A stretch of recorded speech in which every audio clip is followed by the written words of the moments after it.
कई सालों पहले की बात है। एक गांव में युधिष्ठिर नाम का एक कुम्हार रहा करता था। दिन में वह मिट्टी के बर्तन बनाता था और जो भी पैसे मिलते थे उनसे शराब खरीद कर पी लेता। एक रात वह शराब के नशे में अपने घर लौट रहा था। वह इतना नशे में था कि ठीक से चल भी नहीं पा रहा था। अचानक उसका पैर लड़खड़ाया और वह जमीन पर गिर पड़ा।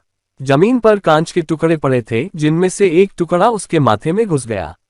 उसके माथे से खून बहने लगा। इसके बाद कुम्हार किसी तरह उठा और अपने घर की ओर चल दिया। अगले दिन जब उसे होश आया तो वह वैद्य के पास गया और पट्टी करवाकर दवाई ली। वैद्य ने कहा, घाव गहरा होने के कारण इसे भरने में समय लगेगा। पूरा भर जाने के बाद भी इस घाव का निशान नहीं जाएगा। इसके बाद कई दिन बीत गए। अचानक उसके गांव में सूखा पड़ गया। सभी लोग गांव छोड़कर जाने लगे। कुम्हार ने भी गांव छोड़कर जाने का फैसला किया और दूसरे देश की तरफ निकल गया। नए देश में जाकर वह राजा के दरबार में नौकरी मांगने गया। वहां राजा ने उसके माथे पर चोट का निशान देखा और सोचा, यह जरूर कोई पराक्रमी योद्धा होगा और दुश्मन से लड़ते समय इसके माथे पर चोट लगी होगी। ये सोचकर राजा ने उसे अपने दरबार में एक खास जगह दे दी और उस पर विशेष ध्यान देने लगे। ये देखकर राजा के दरबार में मौजूद राजकुमार, सेनापति और अन्य मंत्री उससे जलने लगे। ऐसा कई दिनों तक चलता रहा। एक दिन शत्रुओं ने राजा के महल पर हमला कर दिया। राजा ने अपनी पूरी सेना को युद्ध के लिए तैयार किया। उसने युधिष्ठिर से भी युद्ध में जाने के लिए कहा।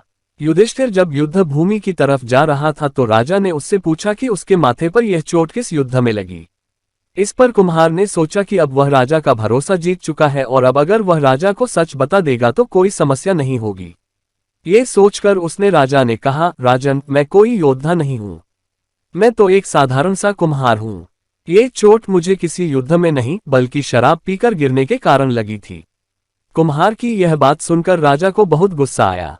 उसने कहा, तुमने मेरा विश्वास तोड़ा है और मुझे छलकर दरबार में इतना ऊंचा पद पाया है। निकल जाओ मेरे राज्य से। कुम्हार ने राजा से बहुत मिन्नतें की। उसने कहा कि अगर उसे मौका मिले तो वह युद्ध में राजा के लिए प्राण भी दे सकता है। राजा ने कहा, तुम चाहे जितने भी वीर और पराक्रमी हो, लेकिन तुम शूरवीरों के कुल से नहीं हो। तुम्हारी हालत शेरों के बीच रहने वाले उस गीदड़ की तरह है, जो हाथी से लड़ने की जगह उससे दूर भागने की बात करता है। मैं तुम्हें जाने दे रहा हूं, लेकिन अगर राजकुमारों को तुम्हारा राज पता चल गया तो वो तुम्हें मार डालेंगे। इसलिए कहता हूं कि अपनी जान बचाओ और भाग जाओ। कुम्हार ने राजा की बात मानी और तुरंत उस राज्य को छोड़कर चला गया। कहानी से सीख। इस कहानी से यह सीख मिलती है कि इंसान की असलियत ज्यादा दिन तक छुप नहीं सकती, एक न एक दिन राज खुल ही जाता है।